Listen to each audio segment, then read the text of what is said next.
जी अल्हम्दुलिल्लाह एक और सिस्टम इंस्टॉल कर रहे हैं जी। 4.5 किलोवाट यूनिक इन्वर्टर है जी अपने पिंड गोंदल विच। जी पूछा है और कितना जिक्र दरबार है जी बीबी गुलाम फातिमा माशाल्लाह। लोकेशन बड़ी ज़बरदस्त आ रही।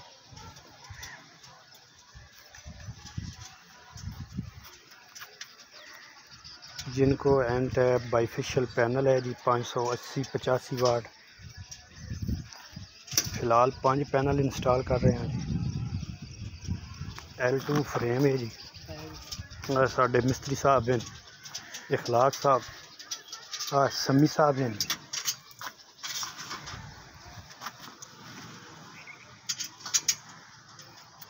साडा अपना पिंड जीवन गोंदल माशाल्लाह। बड़ी लोकेशन है जड़ी आई सन बड़े अरसे बाद वेखण नज़र आई।